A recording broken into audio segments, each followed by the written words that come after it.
Bismillahirrahmanirrahim. Assalamualaikum warahmatullahi wabarakatuh. Perkenalkan, nama saya Dr. Gigi Maida Fitri, spesialis konservasi gigi dan merupakan salah satu dosen pada bagian konservasi gigi di Fakultas Kedokteran Gigi Universitas Syakuala pada program studi pendidikan dokter gigi dan profesi dokter gigi. Video ini merupakan pernyataan diri dosen untuk unjuk kerja Tridharma Perguruan Tinggi atau PDD UKTPT bidang pengajaran dan dibuat sebagai salah satu syarat pengajuan sertifikasi dosen gelombang 1 pada tahun 2026. Hari ini saya akan memaparkan salah satu materi dari mata kuliah yang saya ampu, di mana mata kuliah tersebut termasuk ke dalam rumpun ilmu atau blok 7, yaitu ilmu penyakit jaringan keras gigi dengan kode mata kuliah SMFG 2015. Selain pemaparan mengenai mata kuliah yang saya ampu, dalam video ini juga saya akan menampilkan cuplikan pada saat saya mengajar salah satu topik mata kuliah tersebut. Pemaparan pengajaran dalam video ini terdiri dari delivery, interaction, dan assessment atau disingkat dengan DIE. Proses pembelajaran pada FKG USK menerapkan sistem blok yang dilaksanakan dalam 6 minggu terdiri dari 16 kali pertemuan. Di dalamnya termasuk 2 kali pertemuan untuk ujian tengah semester dan ujian akhir semester. Sebelum memulai kegiatan blok, selalu diawali dengan pengarahan blok dan untuk modul, RPS, serta referensi yang digunakan, dan juga kontrak kuliah di-upload di e-learning Universitas Syakuala. Proses pembelajaran pada mata kuliah ini menggunakan beberapa mode pembelajaran. Di antaranya, yang pertama, Problem Based Learning atau PBL dengan metode pembelajaran 7 jam yang terdiri dari diskusi kelompok DK1 dan juga diskusi kelompok atau DK2 di kelas tutorial. Mahasiswa juga dibagi menjadi beberapa kelompok yang terdiri dari 9 sampai 13 orang mahasiswa. Dan nantinya fasilitator juga akan mengetuai diskusi di dalam kelompok tersebut oleh satu orang penanggung jawab atau fasilitator. Yang kedua, discovery learning. Dengan metode pembelajaran ceramah atau kuliah pakar, diskusi tanya jawab dan juga pemberian tugas. Yang ketiga, ada pleno yang dilakukan setiap akhir dari pertemuan diskusi kelompok 2 pada kelas tutorial.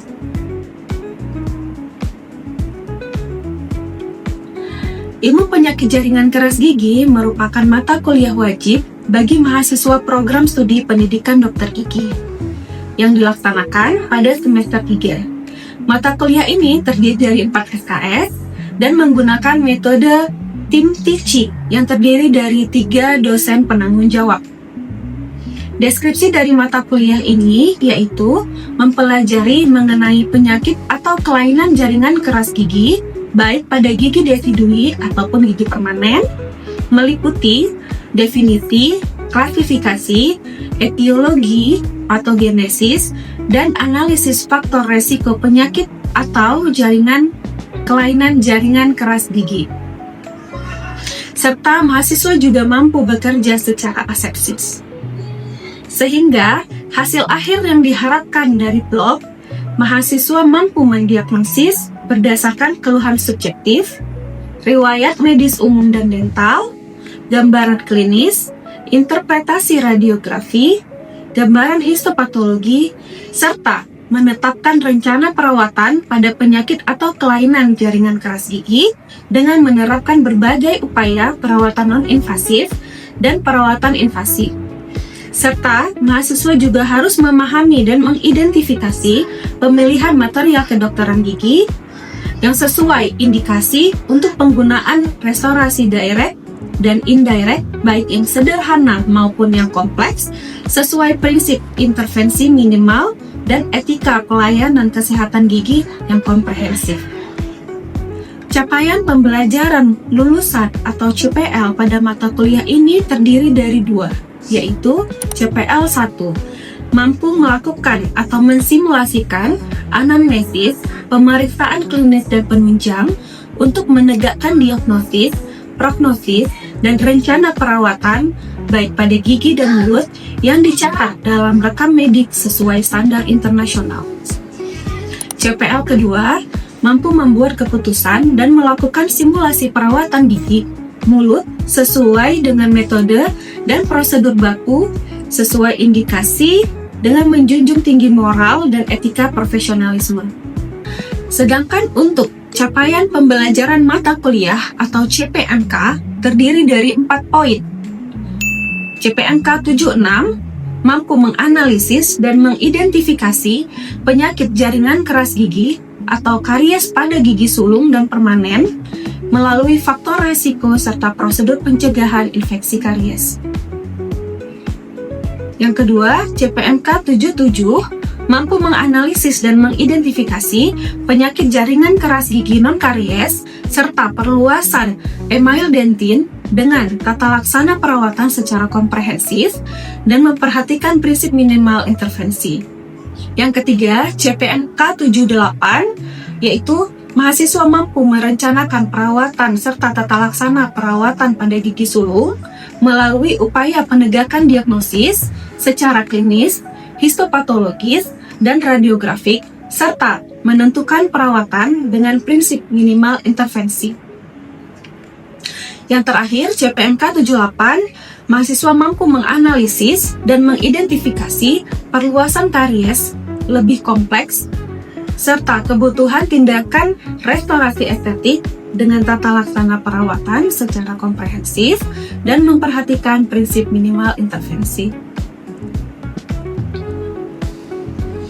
Salah satu topik mata kuliah yang saya ajarkan pada blok 7 atau ilmu penyakit jaringan keras gigi adalah restorasi direct, baik pada restorasi resin komposit dan juga restorasi GSC, serta isolasi menggunakan rubber dam.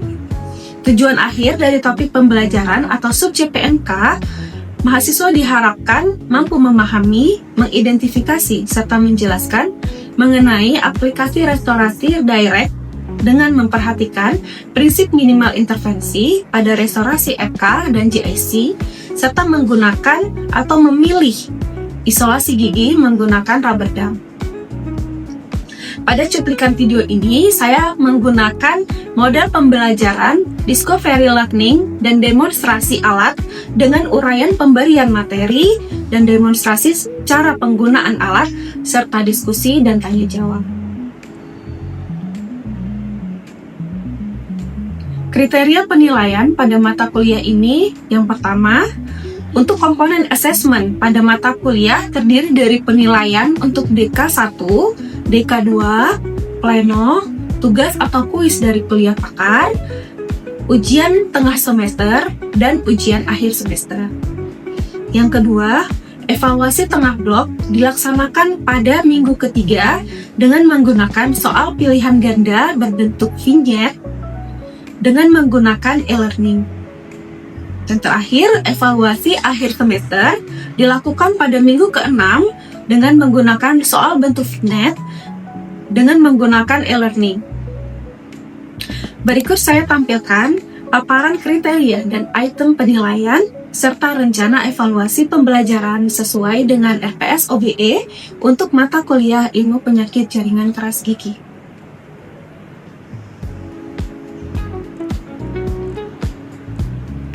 Demikian paparan singkat terkait mata kuliah yang saya ampu.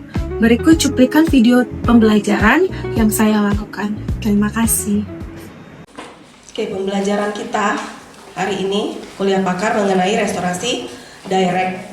Restorasi direct ada RK dan GIC, tapi saya tidak melakukan keseluruhan dari pemahaman karena dari bahannya itu sendiri sudah didapatkan di blok 5 ya.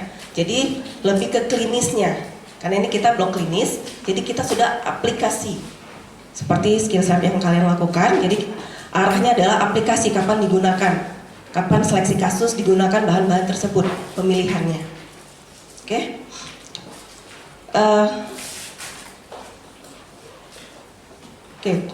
Tujuan pembelajaran kita hari ini yang pertama adalah mahasiswa mampu memahami dan menjelaskan mengenai definisi dan aplikasi restorasi direct. Restorasi direct di sini RK dan GIC.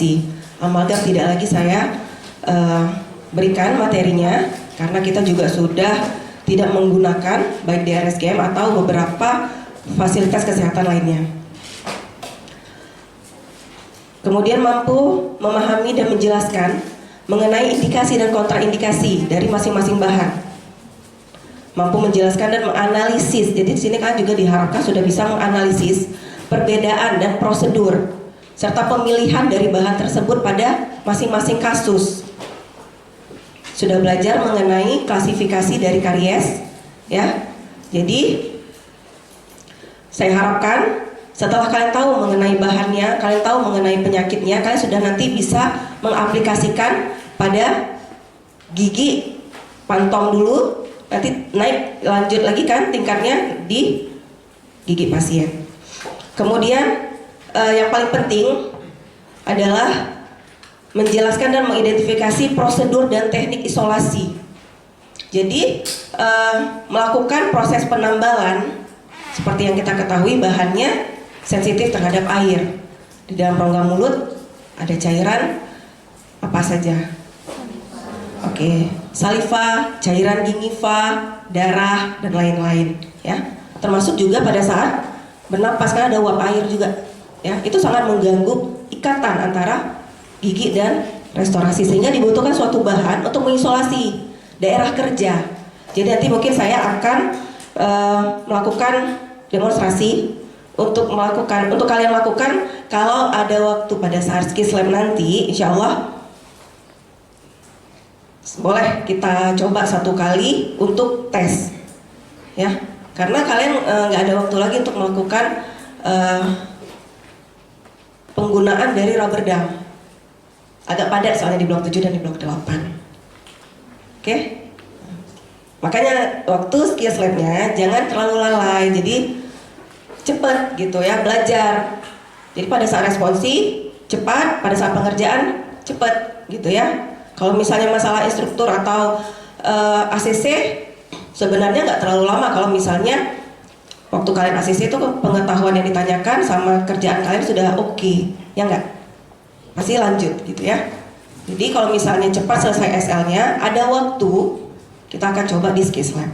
Tapi untuk hari ini saya demonstrasikan dulu karena waktunya terbatas. Materi yang akan saya kasih itu ada 3. Oke, selanjutnya quiz time dulu ya. Handphonenya tolong disebutkan teknik-teknik obturasi yang kalian ketahui. Sebelumnya kita berdoa dulu ya, supaya fokus, supaya ilmu yang saya berikan terserap. Oke, berdoa, kita mulai menurut kepercayaan masing-masing.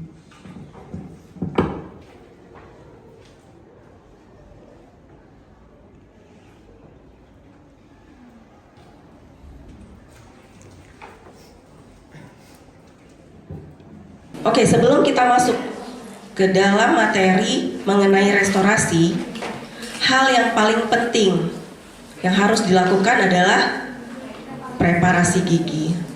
Apa itu preparasi gigi?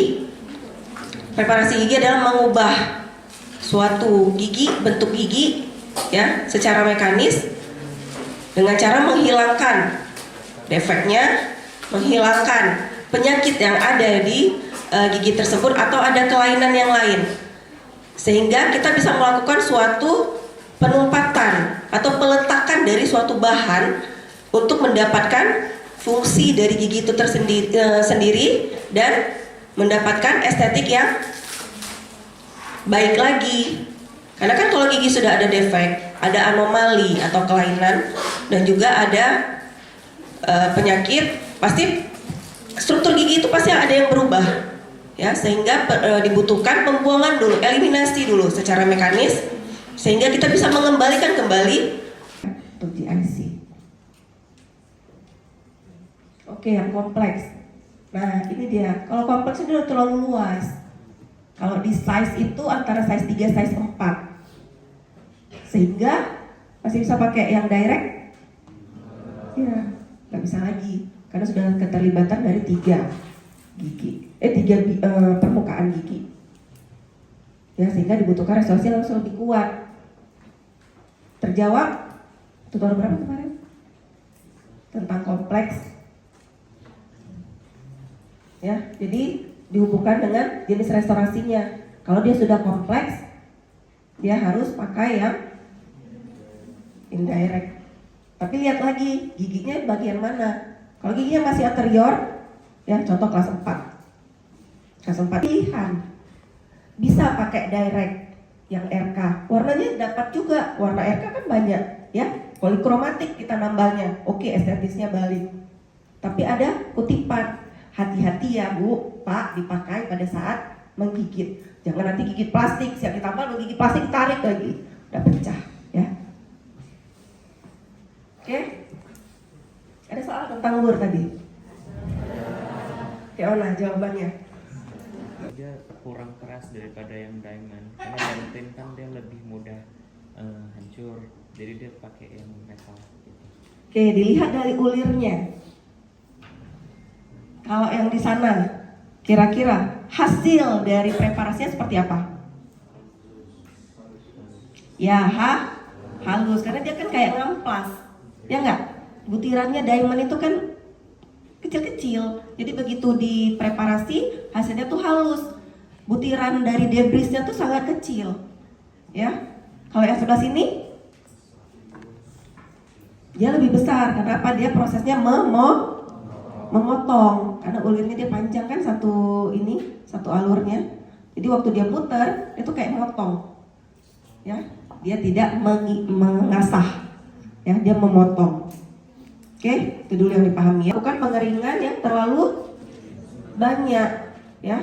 Mungkin gigi kalian memang sudah mati, kolagennya mungkin udah hampir lenyap. Karena apa? Giginya mungkin udah lama dicabut. Ada mungkin yang baru dicabut, mungkin masih ada, ya.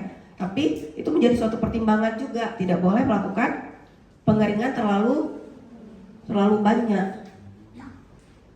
Ya Pak. Oke, ini aplikasi untuk adesif. Bahan adesif itu nggak cuman untuk konservasi aja, restorasi aja, tidak. Waktu pasang bracket, ya kan, pemakaian juga. Waktu sementasi crown, veneer, onlay, overlay, inlay, gitu. Dia juga dipakai bahan adesif juga. Ya, jadi kegunaannya banyak, luas. Karena asam di dalam gigi ada yang namanya dan gigi. Orang konsernya paling erat sama yang namanya rubber dam, ya. Karena semua prosedur dia kecuali untuk bikin crown, onlay, itu semuanya pakai rubber dam. Ya, sama satu lagi sebenarnya paling penting tuh magnification. Jadi penglihatan tuh pakai lup, pakai mikroskop, ya. Jadi banyak sebenarnya alatnya untuk yang di SPKG, ya. Bayang nggak ditetesin di gusi, di lidah, ketelan, panas, ya, panas, berbau, itu sangat tidak enak. Makanya prosedur endo itu lebih rumit, ya. Wings, ada yang nggak ada wings. Ini contoh yang ada wings. Nih, ini yang ada wing. Ini nggak ada wing. Ya. Oke, jadi kalau ada wing dia lebih lebar karena ketahan sama wingnya, jadi dia lebih luas. Daerah yang terlihat. Nah, kemudian ada retainer forceps, ya, untuk bawa. Jadi nggak bisa pakai tangan. Sangat kuat, ya. Mau dibuka pakai tangan tuh nggak sanggup, ya. Jadi harus pakai forcepsnya. Terus ada napkin. Napkin ini dia tujuannya taruh di sekeliling mulut pasien, ya. Jadi kalau ada pasien yang hipersalivasi, nggak tumpah-tumpah ke baju, nggak kotor, ya, atau nggak beleberan di sekitar mulut. Ya, jadi dipakai napkin itu boleh, baru diletakin ini di atas. Ya, pakai napkin dulu, dia kayak untuk nyerap ya, kayak tisu lah kita bilang. Baru dipakein ini nantinya. Ya. Oke, yang terakhir puncher. Ya. Untuk pembolong. Ya. Punch, jadi dia tuh ngebolongin, membuat lubang sesuai dengan ukuran dan posisi dari gigi yang dituju atau yang akan dilakukan perawatan. Ya, klep atau retainernya baru nanti lewatkan ya karetnya itu melalui klem dan gigi. Tapi ada juga yang sekalian, jadi sekalian dibawa. Ya. Udah nyangkut, nanti di sini udah nyangkut. Nanti saya akan demonstrasikan untuk yang keduanya lah ya, biar kalian lebih paham. Oke, nah jadi dihafal dulu nih. Jadi ada yang nomor 1 untuk siapa, yang itu 5 di sudut sini, bolongin di sini. Kalau dia mau single isolation atau hanya 1 gigi saja. Kalau mau berlanjut ya silahkan ngikutin ini. Dok susah dok, kalau kita langsung cetak ke giginya nanti kadang pasiennya tutup mulut atau pasien buka mulutnya terbatas atau apa.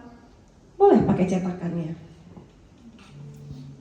Ya, jadi nanti lembaran karetnya tuh ditaruh di atas sini, di bawah sini, terus nanti ditandain pakai marker. Kira-kira di mana regionnya, ditandain pakai marker. Habis itu baru dibolongin di tempat yang sudah dikasih tanda tersebut. Ini kan lubang nih sebenarnya ya, jadi dipulpenin aja, dititikin, gitu. Dikasih titik, terus baru dilubangin. Ya, ada juga yang bentukannya tuh kayak stem gini. Ya.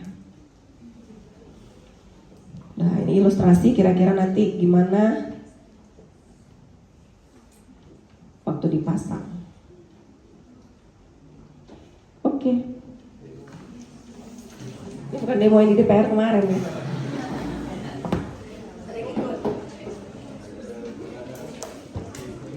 Kalau untuk gigi yang caranya itu dipisah, pemasangan klem dan karetnya pakai yang wingless atau yang nggak ada sayap ya.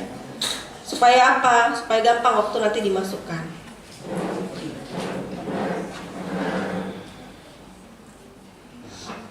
Kita cobain dulu, saya punya 2 ini. Kelihatan? Kelihatan ya? Ini yang tanpa sayap. Ya. Setelah ini dipasang, ya, baru kita pasang karetnya. Goyang nggak? Cek dulu ya, goyang atau enggak ya. Kalau dia harus stabil. Karena apa? Apalagi kalau pakai yang sheetnya tuh yang TV.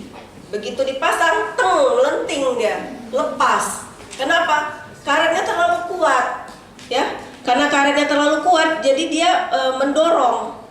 Klemnya itu jadinya lepas kalau memang dia tidak stabil, ya. Jadi wajib harus stabil, nggak boleh goyang sama sekali. Ya, masukkan.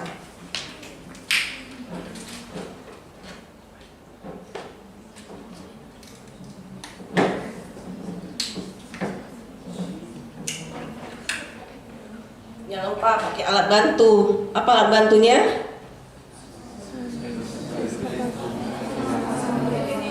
Punya semua kan? Jadi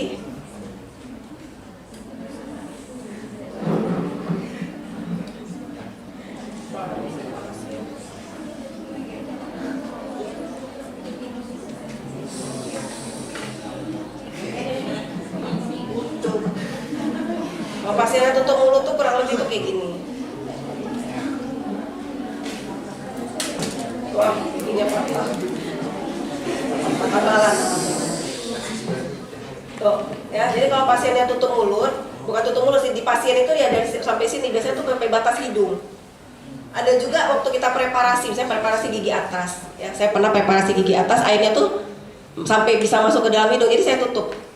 Hidungnya tuh kita tutup, jadi airnya tuh nggak masuk ke dalam lubang hidung pasien. Karena kan air, dia kan kencang ya, kencang dan mekar. Izin teman-teman, izin dokter, saya ingin bertanya, soal bolongin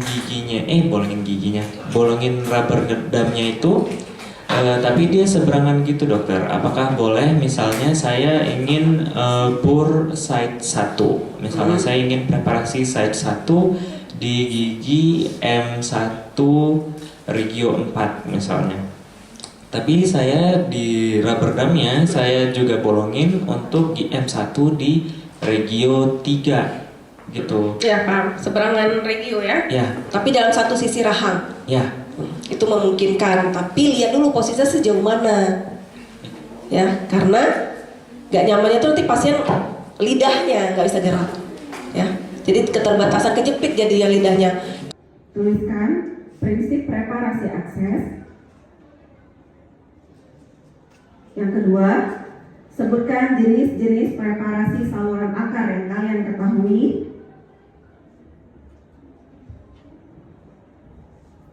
Soal yang ketiga, sebutkan teknik-teknik obturasi yang kalian ketahui. Waktunya 10 menit.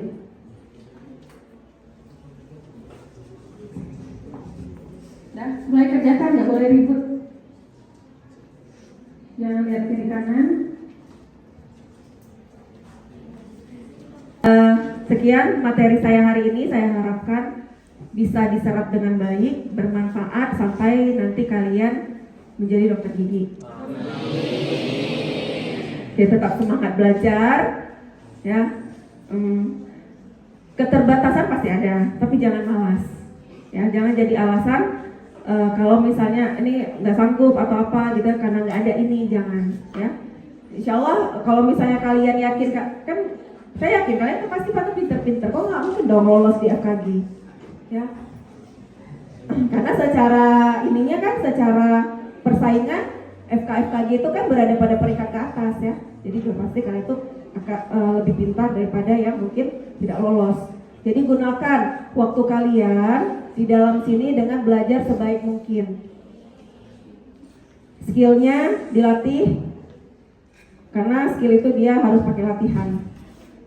Dia tangannya lebih mumpuni, ya, untuk melakukan perawatan pada pasien. Baik, sekian. Sebelum saya tutup, mari kita berdoa berdasarkan kepercayaan masing-masing.